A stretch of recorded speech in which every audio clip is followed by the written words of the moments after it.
बच्चों, आज की इस ऑनलाइन क्लास में फिर से आपको हार्दिक स्वागत और अभिनंदन। हमने पिछले क्लास में हल्दी घाटी युद्ध के बारे में पढ़ा था और राणा प्रताप कैसे वीरता के साथ मुगली यहाँ फौजों के साथ खूब लड़े और अनगिनत सैनिकों को उन्होंने मार डाला। उसके बाद क्या हुआ आज हम पढ़ेंगे। प्रताप की तलवार मानो फसल काटने लगी। अनगिनत सैनिक मारे गए। अब मुगलों ने राणा को घेर लिया। उनके सिर पर मुकुट था। मुकुट को देख देख फौजी उन पर हमला करते थे। राणा अकेले पड़ गए। उन पर कई चोटें आई, पर पीछे हटना वे जानते ही नहीं थे। तो राणा बहुत बहादुर आदमी थे। वो कभी दुश्मनों के साथ लड़ते हुए पीछे हटना नहीं जानते थे, जान देना जानते थे और शत्रुओं को मारना जानते थे। इसलिए उनके ऊपर बहुत सारे चोटें आने पर भी वे पीछे नहीं हटते थे। दूर से झालावीर माना ने प्रताप की बुरी हालत देखी। झालावीर माना कौन है ना? उनका एक सैनिक अधिकारी था। वो दूर से देख रहा था राणा प्रताप की बुरी हालत। वो उनकी तरफ झपटा। जय महाराणा की जय आवाज़ गूंज उठी। माना ने पीछे से मुकुट छीनकर अपने सिर पर रखा। बोला, राणा, आपके घाव गहरे हैं। मेरी बात मानिए, अपनी जान बचाइए। आप रहेंगे तो हमारी लड़ाई चलती रहेगी। अब मैं इनके लिए काफ़ी हूँ। तो दूर से झालावीर माना जो उनका एक सैनिक अधिकारी था, वो राणा प्रताप की बुरी हालत जैसे ही देखी, वो उनकी तरफ झपट कर राणा के सर पे जो मुकुट था उसको पीछे से लेकर अपने सिर पर रखा। और क्योंकि वो मुगलिया सैनिक उस मुकुट को देखकर समझते थे कि यही राणा है, तो इसलिए वो राणा के स्थान पर खुद को रखकर राणा को बोला, आपके घाव गहरे हैं, मेरी बात मानिए, अपनी जान बचाइए। आप रहेंगे तो हमारी लड़ाई चलती रहेगी। क्योंकि ये 1-2 दिन की लड़ाई नहीं, ये कई सालों से ये लड़ाई चल रही है, आगे भी चलेगी। अगर आप रहेंगे तो ये लड़ाई आगे भी जारी रहेगी। अभी मैं इनके लिए काफ़ी हूँ, तो मैं इन सबको अब संभाल लूँगी। आप यहाँ से जाइए। चेतक तो पहले भांप चुका था कि राणा जख्मी हो गए हैं। तो चेतक जो उनका घोड़ा था वो जान चुका था। भांप चुका था का मतलब है जान चुका था राणा अब जख्मी हो गए, यानी घायल हो गए हैं। उसने ये बातें सुनी। अब वो राणा को लेकर बेतहाशा भागा। जैसे ही माना ने कहा राणा को, आप इस रणक्षेत्र से भाग जाइए, हम इसके लिए काफ़ी है, ये सब चेतक सुन रहा था। वो जानवर हुआ तो क्या हुआ, वो सब समझ गया। तो वो राणा को लेकर, राणा का कोई आदेश उसने नहीं सुना था। वो राणा का लेकर बेतहाशा भागा, खूब तेजी से भागा। बेतहाशा भागा का मतलब है खूब तेजी से भागा। उनका हुक्म नहीं माना, उनका आदेश भी नहीं माना। झाड़ झखाड़ों में तेजी से भागता तो उसका खेल है। झाड़ झखाड़ों का मतलब है वो कहीं पेड़ पौधे जो छोटे छोटे होते हैं, कांटा होता है, रास्ते में कितने सारे बाधा क्यों ना आए, वो उसको पार करके खूब जोर से भागना उसका खेल था। आज वो ऐसा कूद रहा था जैसे कभी नहीं कूदा। तो आज ऐसा कूद रहा था जैसे वो पहला कभी नहीं कूदा। इतनी जोर से वो कूद रहा था, उछल रहा था। राणा चिल्ला उठे, चेतक चेतक, ये क्या कर रहा है? तो राणा खूब जोर से चिल्ला रहे थे, चेतक चेतक क्या कर रहा है? लोग मुझे भगोड़ा समझेंगे, रुक जा। तो भगोड़ा का मतलब क्या है? भगोड़ा का मतलब है डरपोक, भागा हुआ।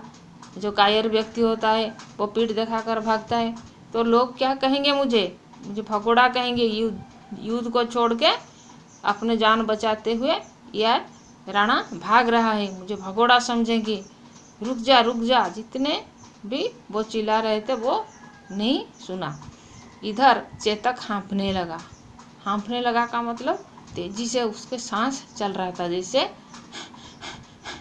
ऐसे जोर से हम जब दौड़ते हैं तो कैसे हाँफते हैं, इसी तरह से वो भी हाँफने लगा। वो लड़खड़ाया का मतलब क्या है, इसका पैर इधर उधर पड़ रहा था। फिर भी उछला, सामने नाला था। उसने फिर से कूदकर सामने एक नाला था तो उस नाले को भी पार कर लिया। उसे कूदकर पार किया, फिर धड़ाम से गिरा तो वो उस नाला को पार कर दिया और फिर जोर से गिर पड़ा। राणा ने देखा उसकी छाती में तलवार भोंक दी गई है। तो वो के आज इसे अजीब की तरह से उछल क्यों रहा था, क्योंकि उसके छाती में भी तलवार भोंक दी गई थी। फिर भी वो इतनी तेजी से भाग रहा था। खून की धारा बह रही थी, क्योंकि उसके छाती के अंदर एक तलवार घुसा दी गई थी और खून की धारा, रक्त की धारा एकदम बह रही थी। प्रताप रोने लगे।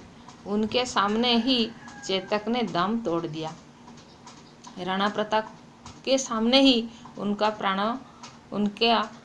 प्राण प्रिय, उनका सबसे प्यारा साथी चेतक दम तोड़ दिया, यानी मर गया उनके सामने। राणा का भाई शक्ति सिंह मुगलों के साथ था। राणा का खुद का एक भाई था, उसका नाम था शक्ति सिंह। वो राणा के साथ ना आकर मुगलों के साथ जा मिला था। उसने सारा माजरा देखा का मतलब है दृश्य। वो भी रणक्षेत्र में अपने भाई के विरुद्ध मुगलों के साथ दिया था, तो वो ये सब दृश्य देख रहा था। राणा का पीछा करके फौरन आ पहुंचा। तो वो क्या किया, तो उसने राणा का पीछा करके बहुत जल्दी उनके पास आकर पहुंचा। प्रताप ने उसे देखा तो बोले, आजा शक्ति, मेरी गर्दन उड़ा दे, अपने चेतक के बिना मैं जी नहीं सकता। तो प्रताप ने जब शक्ति सिंह को देखा तो उन्होंने उसे कहा, देखो आजा शक्ति, तू मेरे पास आ जा और मेरा गला अपने तलवार से उड़ा दे। अपने चेतक के बिना मैं जी नहीं सकता। अपने चेतक घोड़ा को वो इतना प्यार करते थे, उसके मर जाने पर वो इतना दुखी हो गए थे। अपने भाई जो कि शत्रु के साथ मिला हुआ था उससे कहा, तुम मेरे गर्दन उड़ा दो, क्योंकि मैं चेतक के बिना बच नहीं सकता, जीवित नहीं रह पाऊंगा। शक्ति प्रताप के पांव पर गिरा, बोला, भैया मुझे माफ़ कर दो। झाला और चेतक ने मेरी आंखें खोल दी। मैं भी वतन के लिए ही जान दूंगा। दोनों फूट फूट कर रोने लगे। शक्ति के मन में भी ये बदलाव आ गया था। शक्ति प्रताप के पांव पर गिरा तो उनका चरण पकड़ा और बोला, भैया मुझे माफ़ कर दो। उन्होंने क्षमा याचना की। किससे? अपने भैया प्रताप से। झाला और चेतक ने, झाला वीर माना जो रणक्षेत्र में अपने वीरता दिखाई थी, और ये जो चेतक, ये दोनों ने मेरी आंखें खोल दी। मैं भी वतन के लिए ही जान दूंगा। वतन का मतलब है मातृभूमि। मैं भी अपने वतन मेवाड़ के लिए ही अपना जान दूंगा। दोनों फुट फुट कर रोने लगे, यानी सिसक कर रोने लगे। अपनी वीरता, समझदारी और वफादारी के लिए चेतक नाम अमर हो गया। उसने प्रताप की जान बचाई, राजपूती शान बचाई, खुद प्राण दे दिए। आज भी राजस्थान के चौके चौराहे, रास्ते, भवन सब पर चेतक की मूर्तियाँ खड़ी है। तो ये तो ये जो घोड़ा था चेतक, उसने अपने वीरता और समझदारी और वफादारी के लिए उसका नाम अमर हो गया। उसने प्रताप की जान बचाई, राजपूती शान बचाई। राजपूती शान का मतलब है राजपूती गौरव।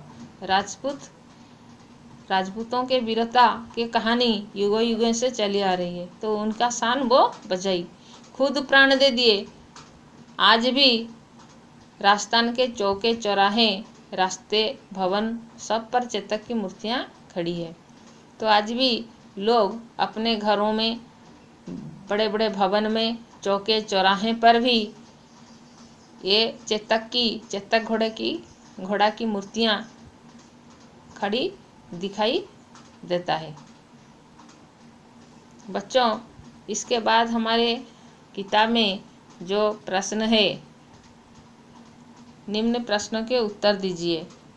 ये 30 शब्द के अंदर आपको लिखना है। इनमें से राणा प्रताप सवेरा होते ही क्या करते थे? चेतक के रूप गुणों का वर्णन कीजिए। ये सब किताब में है, आप उसको अच्छी तरह से अपने हिंदी कॉपी में लिखना। बाकी का जो प्रश्न है, हल्दी घाटी में हुए युद्ध का वर्णन कीजिए। ये सब उत्तर आपको 30 शब्द के अंदर लिखना है। दूसरा नंबर है, इन प्रश्नों का जवाब 1 या 2 वाक्य में दीजिए। मैं उसका उत्तर कह देती हूँ, आप अपने कॉपी में ज़रूर लिखना। राणा प्रताप का जीवन कैसा था? आपको इसका उत्तर क्या है? रणक्षेत्र था। लड़ाई में राणा का साथी कौन था? उनका घोड़ा चेतक। चेतक युद्ध के मैदान में क्या करता था? वो युद्ध का मैदान में ऐन वक्त पर ऐसे उछलता था कि दुश्मन का वार खाली जाता था। चेतक देखने में कैसा था? क्या लिखना है आपको? चेतक देखने में श्याम रंग का था और गठा हुआ शरीर का था। श्याम रंग और गठा हुआ शरीर।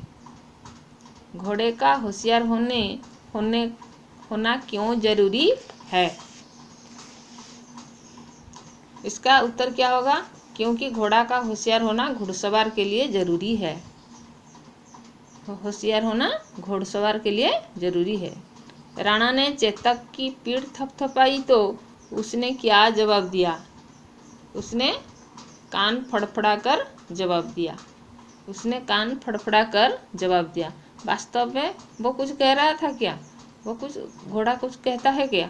तो वो कान फड़फड़ाए, तो उसका उत्तर क्या होगा? वो कान फड़फड़ाया। झालावीर ने मुकुट अपने सिर पर क्यों रखा? झालावीर ने मुकुट अपने सिर पर इसलिए रखा कि मुकुट को देख मुगलों ने राणा पर हमला करते थे और राणा के घाव गहरे थे, तो इसलिए झालावीर ने मुकुट अपने सिर पर रखा। प्रताप की तलवार फसल काट रही थी, इसका क्या मतलब? प्रताप की तलवार फसल काट रही थी का यह मतलब है कि राणा ने अपनी तलवार की चोटों से अनगिनत मुगल सैनिकों को मार गिराया। राणा चेतक को क्यों रोक रहे थे? राणा के घाव गहरे थे और राणा के जान बच जाएगी, तो प्रश्न था क्या? प्रताप का माना ने। बच्चों, बाकी प्रश्नों का उत्तर हम आलोचना कर रहे हैं, आप उसको ध्यानपूर्वक उत्तर सुनिए और अपने कॉपी में लिखिए। माना ने प्रताप से चले जाने को क्यों कहा? इसका उत्तर क्या होगा? राणा के घाव गहरे थे और राणा के जान बच जाएगी तो राजपूती लड़ाई चलती रहेगी, इसलिए माना ने प्रताप से चले जाने को कहा। तो अब नियम का प्रश्न देखिए। राणा चेतक को क्यों रोक रहे थे? राणा चेतक इसलिए रोक रहे थे, कारण ऐसे भाग जाने से लोग उन्हें भगोड़ा समझेंगे, इसलिए वो ऐसा रोक रहे थे। ट, चेतक क्यों भागा? चेतक क्यों भागा? राणा की जान बचाने के लिए चेतक ने भागा। इसका उत्तर क्या होगा? राणा की जान बचाने के लिए चेतक ने भागा। चेतक क्यों गिर पड़ा? चेतक गिर पड़ा क्योंकि उसकी छाती में तलवार भोंक दी गई थी। ड, शक्ति सिंह प्रताप के पांव क्यों पड़ा? शक्ति सिंह प्रताप के पांव इसलिए पड़ा कि झाला और चेतक ने उसकी आंखें खोल दी। अब वो वतन के लिए जान देने के लिए तैयार है, इसीलिए। अब तीसरा नंबर का उत्तर देखिए, सही विकल्प चुनकर लिखिए। महाराणा प्रताप का साथी कौन था? ज्ञान, संग्राम, पूजा, वार्तालाप। महाराणा प्रताप का साथी कौन था? संग्राम, दूसरा नंबर ऑप्शन। ख, प्रताप ने कहा प्राण दूंगा पर मुक्त करूंगा, किससे? चेतक, दुश्मन, मेवाड़, शक्ति सिंह। 3 ऑप्शन होगा मेवाड़। चेतक ने क्या फड़फड़ाए? हाथ, पूंछ, कान, पीठ। कान। सलीम का क्या मारा गया? घोड़ा, कुत्ता, चेतक, हाथी। हाथी। कौन प्रताप के पांव पर गिरा? सलीम, अकबर, शक्ति सिंह, चेतक। तीसरा ऑप्शन शक्ति सिंह। अब भाषा कार्य देखिए, इन शब्दों के लिंग बताइए। युद्ध, जंग, लड़ाई, संग्राम, ये जितने सारे शब्द हैं इनमें से कौन स्त्रीलिंग है, कौन पुल्लिंग है? क्योंकि हिंदी के प्रत्येक शब्द का लिंग जानना जरूरी है, क्योंकि आगे जब हम व्याकरण में पढ़ेंगे हिंदी में सिर्फ 2 ही लिंग है, पुल्लिंग और स्त्रीलिंग।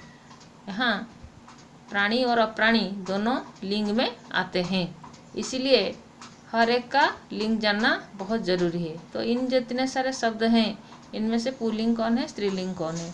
जितने शब्द हैं उनमें से जिनके नीचे हमने रेखा खींच दी है, जैसे युद्ध, जंग, संग्राम, जीवन, सैनिक, कवच, मुकाबला, कब्जा,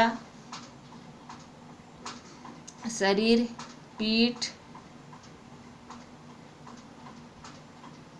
जय, कान और समझ, ये सब पुल्लिंग है। बाकी जो रह गया वो सब स्त्रीलिंग है। तो आपको कैसे लिखना है, एक जैसे क स्तंभ ख स्तंभ लिखते हो उस तरह से पुल्लिंग और स्त्रीलिंग दोनों तरफ लिखकर पुल्लिंग शब्द पुल्लिंग के नीचे और स्त्रीलिंग शब्द स्त्रीलिंग के नीचे लिख लेना। दूसरा नंबर देखिए, वचन बदलिए। घोड़ा, घोड़ा, घोड़े। आदमी, लड़ाई, ये ज्यों का त्यों रहेगा। आदमी का बहुवचन रूप नहीं है, लड़ाई का भी बहुवचन रूप नहीं है। आँख, आँखें। कान भी, कान, घाव, कवच, ये सब वैसे ही रहेगा। कान, कान, घाव, घाव, कवच, कवच। सिर्फ 2 शब्द की ही हम बहुवचन रूप बना सकते हैं, घोड़ा, घोड़े और आँख, आँखें। बाकी का ज्यों को त्यों। समानार्थी शब्द लिखिए। युद्ध, युद्ध, रण, संग्राम, लड़ाई। जान, उसी तरह से जान, प्राण, जीवन, जिंदगी। उसी तरह से फौज, सेना, सैनिक।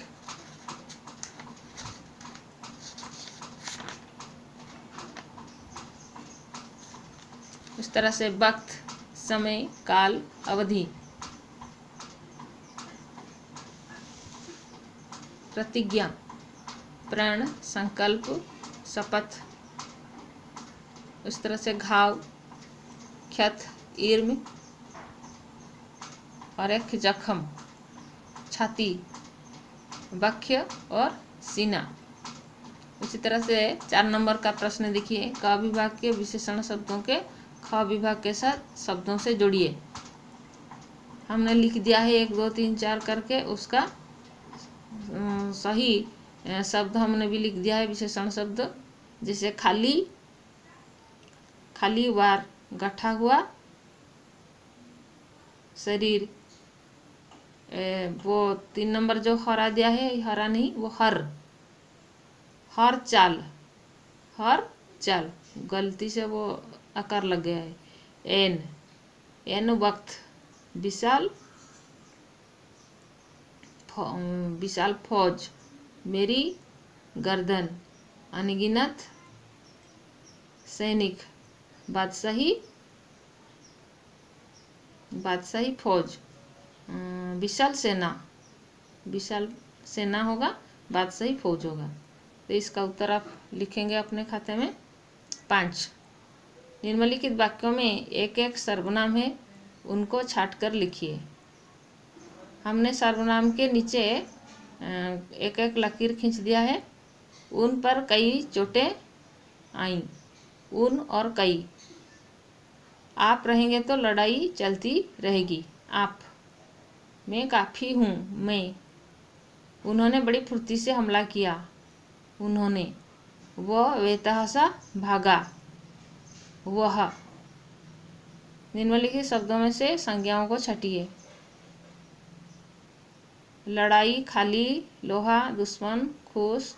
इसमें से कौन कौन शब्द संज्ञा शब्द है? जिनके नीचे हमने रेखा खींची है वो सब संज्ञा शब्द हैं। लड़ाई, लोहा, दुश्मन, खुश, घोड़ा, मूर्ति, वीरता और गट्ठा और भाई, ये सब संज्ञा शब्द है। संज्ञा और सर्वनाम हम बाद में व्याकरण में पढ़ाएंगे। और अब आपको लिखना है। कोष्टक में से सही परसर्ग चुनकर शून्यस्थान भरिए। मैं, को, से, के लिए, मैं। इसे प्रताप डैश प्रतिज्ञा की थी, प्रताप ने प्रतिज्ञा की थी। वो किसी वीर से कम न था, से परसर्ग लगेगा। रण में उसने राजा की जान बचाई थी, रण में। वह राणा को लेकर बेतहाशा भागा, को। मैं भी वतन के लिए जान दूंगा, तो शून्यस्थान में के लिए होगा। तो ये प्रश्न का उत्तर आपको लिखना है। इन विशेष कथनों को, मुहावरों को समझे। मैंने खाते में उसको लिख दिया है और आप उसको लिख लेना। जैसे लोहा लेना, लोहा लेना का अर्थ भी हमने लिख दिया है। लोहा लेना का अर्थ क्या है? लड़ाई करना, जान बचाना, प्राणों की रक्षा करना, पीठ थपथपाना, स्नेह करना, दम तोड़ देना, मर जाना। बच्चों, आज जितने सभी प्रश्नों का उत्तर हमने आलोचना कर दिया। आज जो बड़े बड़े प्रश्न हैं 30 शब्द वाला, हमने बाद में उसे ज़रूरत पड़ने पर लिख के भेज देंगे। आप इस सब प्रश्नों का उत्तर अपने अपने हिंदी का SW कॉपी में ज़रूर करके रखना। धन्यवाद।